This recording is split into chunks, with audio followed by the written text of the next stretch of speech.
16. Se você quiser sentar também, você é livre. Você pode sentar também. Amém? Você tem liberdade. Amém? Você é livre para ir, para vir, para ficar em pé, para sentar, para chorar, para rir, para correr, para pular. Porque o céu é assim, querido. O céu é desse jeito. Liberdade. E se o céu está dentro de você, por que você ainda está preso? Porque Jesus trouxe o reino de Deus. Os ministros de louvor, fiquem à vontade. Se quiserem sentar para descansar as meninas, nós somos cavalheiros, então nós vamos dar preferência para as mulheres. Amém? Fiquem à vontade. Mas se o Espírito Santo habita em nós, querido, o reino de Deus, ele está dentro de nós. E se o reino de Deus está dentro de você, querido, você precisa ser livre. Mas tem que começar por dentro. O maior cativeiro espiritual, a maior prisão que um ser humano pode ter, não é um presídio físico, não são algemas, não é condições externas, não é uma cultura, não é um sistema terreno. O maior cativeiro, a maior prisão, é uma prisão interna. Preso no medo, na ignorância, preso na incredulidade, preso na dúvida, preso na mágoa, preso no ressentimento. Prisões internas. Mas a boa notícia é que o Espírito Santo está aonde? Ele não está do lado de fora de você. Ele está do lado de dentro. Por isso que em João, no capítulo 14, quando Jesus falava a respeito do Espírito Santo, João 14, versículo 16, Jesus disse: e eu pedirei ao Pai, e Ele lhes dará outro Consolador. Interessante, né? Outro, não o Consolador. Significa que Jesus já fazia também esse papel, porque Jesus carregava o Espírito Santo também dentro dele. E ele está dizendo que ele vai pedir ao Pai, ele vai pedir a Deus, e ele, Deus, lhes dará outro Consolador. Se você quiser sentar, fique à vontade, não precisa ficar em pé não. Com qual propósito? A fim de que esteja com vocês para sempre. O propósito é que o Espírito Santo esteja conosco para sempre. Agora, amanhã, no dia da calamidade, no dia da angústia, no dia do sofrimento, no dia da perda, no dia da necessidade.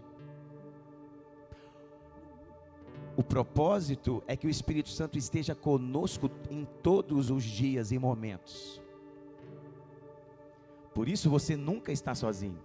Se você está em Cristo, se você nasceu de novo, se você confessou Jesus como Senhor e Salvador da sua vida, você não mudou de religião. Você se tornou filho de Deus. É muito mais amplo do que uma religião. E se você se tornou filho de Deus, agora o penhor da sua herança, a garantia de que isso é verdade, a garantia de que isso é real, de que isso não é ficção, de que isso não é filosofia, de que isso não é apenas teologia, de que isso não é apenas uma utopia. O penhor da herança é a presença. O penhor, a garantia da herança é a presença. E quando você tem consciência da presença, o diabo não consegue te vencer. O diabo não te engana, o diabo não consegue mais fazer você parar, porque não há nada mais poderoso na terra do que a presença de Deus. A arca, uma caixa de madeira revestida de ouro, continha a presença. E só o fato daquela arca estar em determinado local fazia com que aquele local, seja uma cidade, seja uma casa de uma pessoa, fosse abençoado. Imagina quando a presença vem para dentro do ser humano. Qual é o impacto que ela deve causar na nossa vida? Por que você ainda está preso nas emoções? Por que você ainda está preso nas situações? Por que você ainda está preso nas circunstâncias da vida? se você carrega o poder para mudar qualquer realidade na sua vida. E eu vou continuar lendo, a fim de que esteja com vocês para sempre. 2 pontos. É o Espírito da verdade, que o mundo não pode receber. O mundo não tem acesso a essa presença. O mundo fala daqueles que não têm Cristo, aqueles que não nasceram de novo, aqueles que não confessaram Jesus como Senhor e Salvador. O mundo não tem acesso ao Espírito da verdade. Por isso que o pai deles é o pai da mentira. Quando você não tem acesso à verdade, você vira refém da mentira. Quando você não é guiado pelo Espírito da verdade, você é guiado pelo pai da mentira. Porque ou é verdade ou é mentira. Não tem a meia verdade. Não tem a área cinza. Ou é luz ou é trevas. Ou é salvo ou está perdido. Ou está curado ou está doente. Ou está vivo ou está morto. Não existe o mais ou menos. Ou nós somos guiados por Deus, ou nós não somos guiados por Ele. O propósito do Espírito Santo está em nós. O Espírito da verdade é te livrar do pai da mentira, que é o diabo, que é o Deus desse mundo, que governa as pessoas que estão lá fora, porque elas não têm o Espírito da verdade. Por isso que quando você recebe o Espírito da verdade, você fica livre do governo do pai da mentira. Porque ele é o Espírito da verdade. O texto diz, é o Espírito da verdade que o mundo não pode receber, porque não o vê, nem o conhece. Vocês, Jesus falando para os discípulos, vocês o conhecem, porque ele habita, por enquanto, com vocês, mas estará em vocês. Naquele momento, Jesus ainda não tinha ressuscitado, por isso ninguém ainda era templo do Espírito Santo até aquele momento. Por isso que ele diz, vocês o conhecem, ele habita não em vocês, mas ele habita com vocês. Por quê? Porque Jesus estava com eles, e Jesus era templo do Espírito Santo. Mas ele diz que em breve estará dentro de vocês. Sabe, querido, você tem a coisa mais preciosa que um homem ou uma mulher pode receber. Não é casa, não é carro, não é dinheiro, não é cargo, não é função, não é trabalho, não é emprego. Não. Porque tudo isso é da terra. Tudo isso vai virar pó. Existe algo valioso que é eterno, porque ele estará conosco para sempre. Eternamente, inclusive na glória, inclusive no céu, inclusive por toda a eternidade. O Espírito da verdade, que o mundo não pode receber, mas que está em nós, e nós o conhecemos. Você o conhece? Ou ele está só de enfeite? Ele é um objeto. O Espírito faz uma pergunta para você. O Espírito Santo, você como cristão, ele é um objeto de decoração na sua vida cristã? Ou ele é a pessoa mais importante da sua vida cristã? Ele decora um ambiente para trazer cor e alegria? Ou ele é o fundamento da tua casa?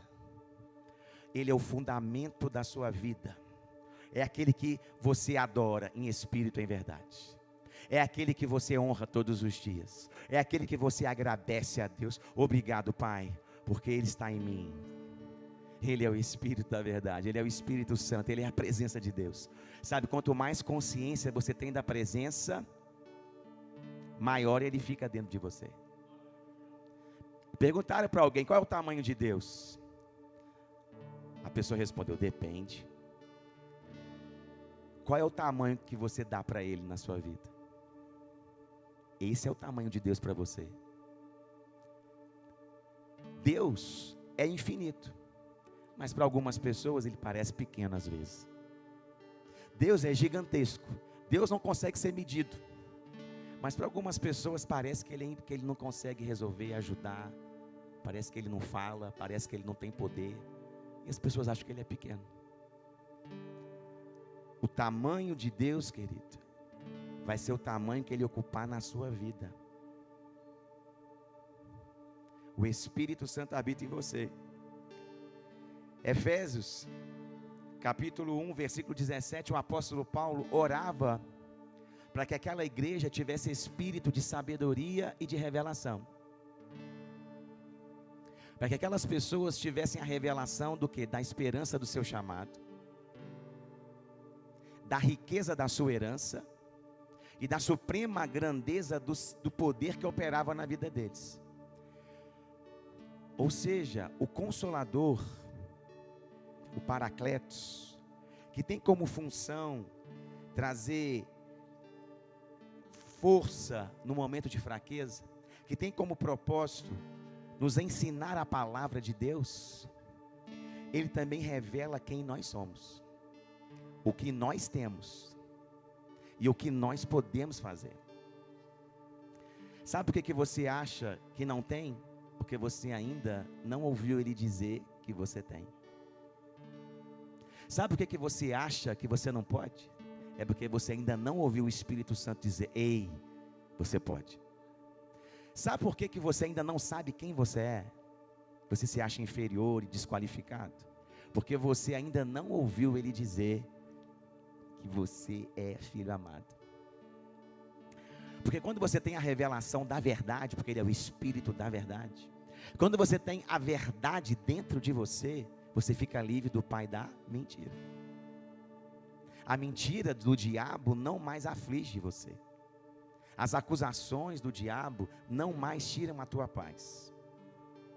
As críticas e perseguições da vida não fazem você desistir de nada. Porque você já ultrapassou o limite de ser guiado pelas coisas de fora. Agora você só é guiado pelas coisas de dentro. E agora você tem a revelação de quem é, da sua identidade em Cristo Jesus. E essa identidade, querida, ela não é medida ou ela não é estabelecida pelas outras pessoas. Você é o que a Bíblia diz que você é. Ainda que você não esteja vivendo à altura do que é. Porque nós estamos crescendo e avançando. Você não é perfeito, embora o Espírito Santo habite em você. Você ainda não chegou na estatura de varão perfeito. Por isso você está na terra e não foi arrebatado. Todos nós temos defeitos, cometemos erros e precisamos de amadurecimento no processo. Mas o Espírito Santo está dentro de nós para isso. O Espírito da verdade, que nos guia por toda a verdade, que nos ensina todas as coisas, que nos revela a nossa identidade. Qual é a esperança do seu chamado? É o que o texto de Efésios está dizendo. Essa é a oração do apóstolo Paulo, para que aquela igreja tivesse revelação da sua identidade, quem você é no reino de Deus. E eu não estou falando do cargo, da função, e eu não estou falando do dom ministerial, porque essas coisas, elas não são a sua identidade. Querido, eu sou filho, eu não sou pastor. Eu sou filho, a minha identidade está acima do que eu faço no reino de Deus. Por isso que eu nunca vou deixar o que eu faço definir quem eu sou. Porque eu sou o que a Bíblia diz que eu sou. Eu não sou o que eu faço. E não sou o que fui chamado para fazer. Porque a função no corpo que você faz, a função que você desempenha, ela muda ao longo da vida. Ela não é a mesma. Isso tem a ver com a sua trajetória na terra. No céu eu não serei pastor, mas eu continuarei sendo filho. Eu vou continuar sendo filho amado na eternidade, mas eu não vou ser pastor na eternidade. Você também não vai ser ministro, talvez nem músico, porque já vai ter muito anjo tocando e cantando mais afinado. Não que vocês não sejam, amém? Vocês são uma grande bênção. É aproveitar para não pode perder a oportunidade, né, de fazer uma brincadeira, né? Então, o que nós fazemos aqui, muitas coisas vão ficar aqui. Por isso que você precisa ser guiado por dentro, para não se perder no processo. O apóstolo Paulo orava revelação para a esperança do chamado e revelação também sobre o quê? Efésios capítulo, eu estou parafraseando, né? Efésios capítulo 1, versículo 17 até o 19. Peço que ilumine os olhos do coração de vocês. Os olhos do seu coração enxerga.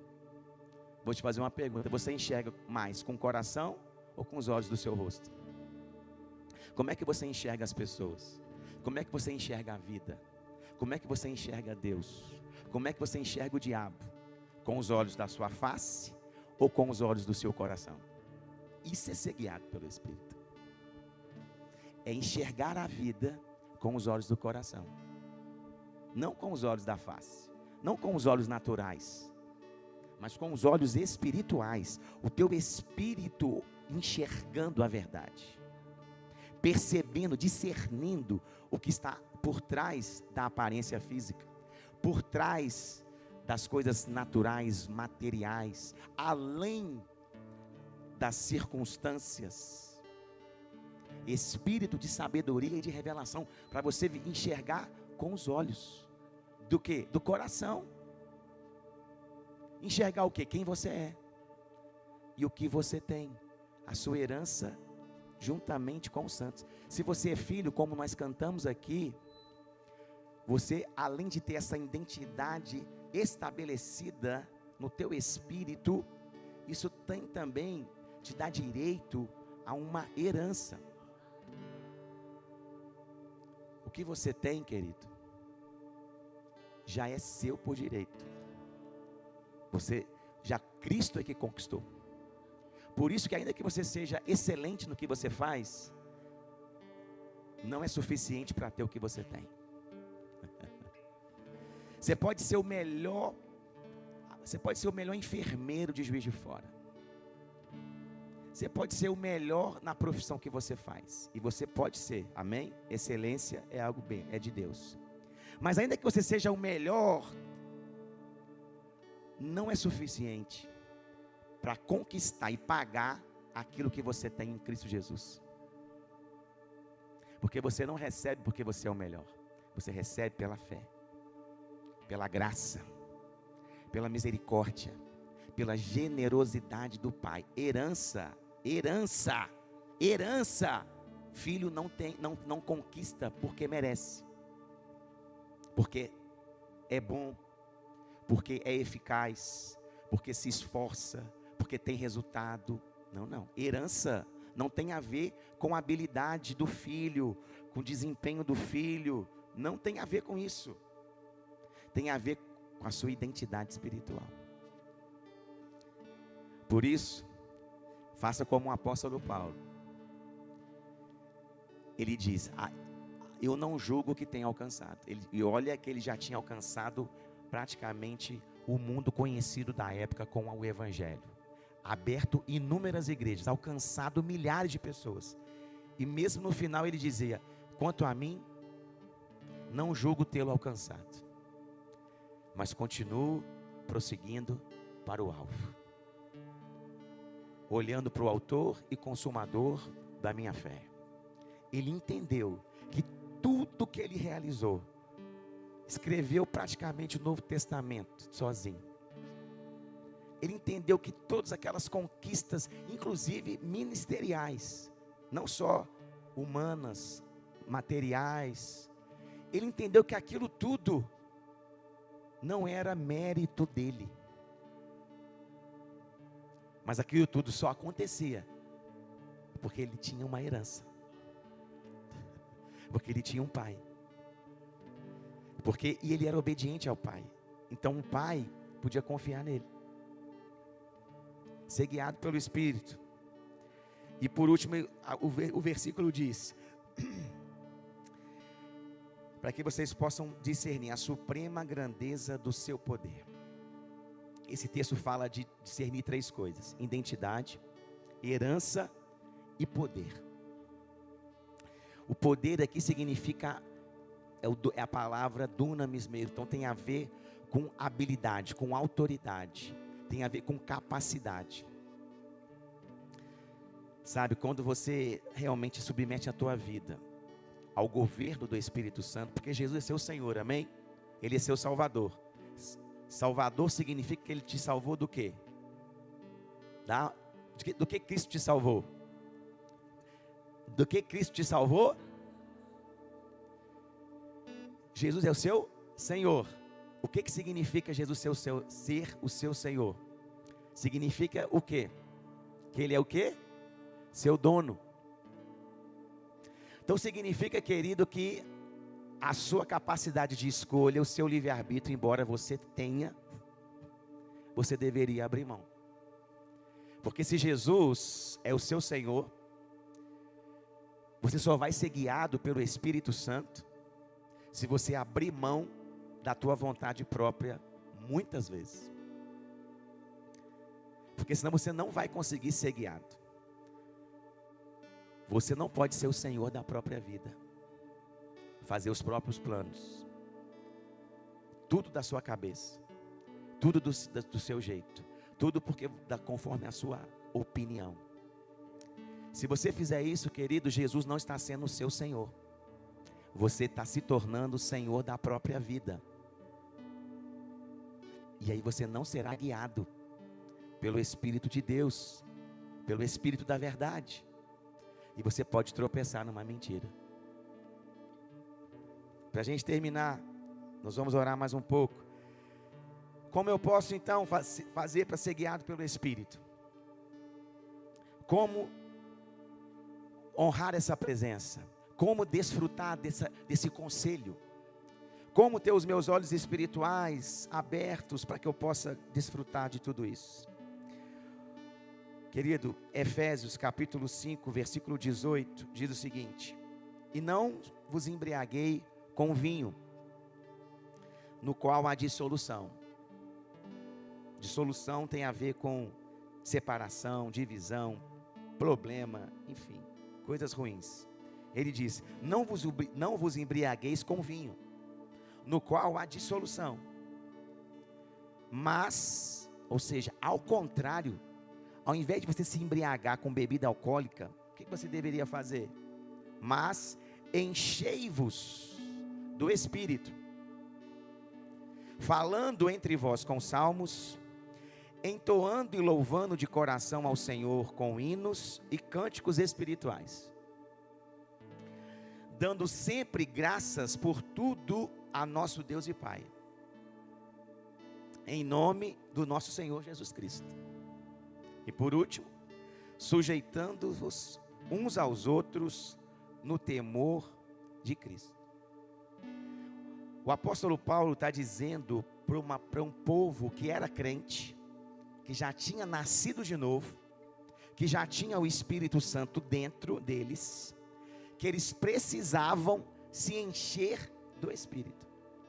Ou seja, eu posso ter o Espírito Santo dentro de mim e não estar cheio o suficiente da sua presença, ao ponto de ser governado por Ele, ao ponto de ser guiado por Ele, ao ponto de fazer a vontade dEle e não a minha, ao ponto de praticar a palavra de Deus que antes eu não conseguia. Quanto mais você se enche do Espírito, mais você consegue praticar a palavra, mais você obedece a Deus, mais você anda em amor, mais você consegue compreender a Escritura, mais você consegue fluir nos dons espirituais, mais você consegue ser bênção na vida de outras pessoas. Por isso ele diz, olha, enchei-vos. O verbo aqui está no imperativo, não é uma sugestão, é uma ordem. Ele diz, é necessário que vocês se encham do Espírito. E como eu vou me encher do Espírito? Falando em outras línguas, falando cânticos, cantando hinos, fazendo orações de ações de graça, declarando a palavra, confessando a palavra. Ou seja, como eu vou me encher do Espírito? Falando. Falando o quê? Orações e palavras que geram comunhão com Deus e adoração. O que sai da sua boca, querido? Se a adoração que sai da sua boca te enche do Espírito, a murmuração que sai da sua boca tem um efeito contrário. Se você ora, você se enche. Se você não ora, você vai ficando vazio. Porque se eu preciso me encher, e para me encher eu preciso falar. Se eu ficar quieto, se eu ficar mudo, eu não vou conseguir me encher do Espírito. Então, para me encher do Espírito, eu preciso falar. Falar o quê? Falar salmos, entoando e louvando de coração o Senhor com hinos e cânticos espirituais, dando sempre graças a Deus. Eu preciso ter palavras de gratidão e de ações de graças na minha boca. Não é agradecer pelo problema, é agradecer pela solução. Porque se você está em Cristo, você já tem a solução. É só uma momentânea tribulação, é só uma momentânea situação. Ela não vai governar a sua vida. E por fim, sujeitando-vos uns aos outros no temor de Cristo. Se submeter, querido, uns aos outros, faz você se encher do Espírito. Quando você se submete ao seu irmão, quando você entende que você vive em unidade, vive em comunhão, que ele é importante para você, que a opinião dele importa, que nem sempre você está certo. Quando você se submete também às pessoas, isso faz você ficar cheio do Espírito. Amém? Então eu quero te convidar a ficar em pé. Nós vamos cantar novamente. E eu quero te convidar a se encher do Espírito. Eu quero te convidar a cantar, salmodiar, a cantar hinos, cânticos espirituais. Eu quero que você ore. Eu quero que você, enfim, se encha do Espírito Santo. Aleluia. O louvor vai te ajudar, com música, com canção, mas você não depende dela, amém? Você pode fazer isso.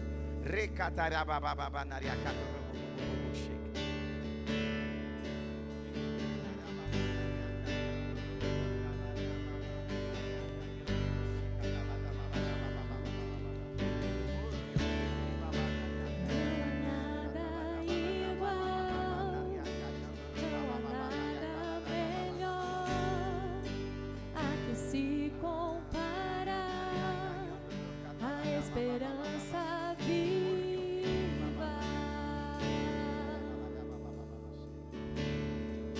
tua presença,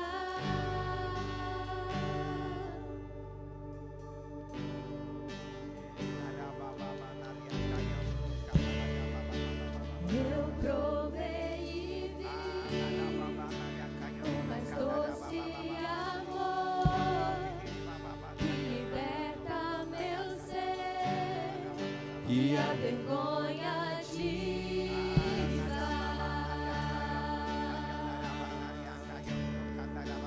tua presença,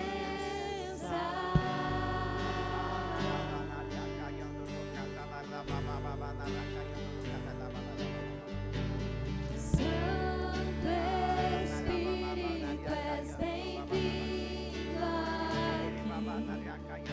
Vem inundar, encher este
Eu provei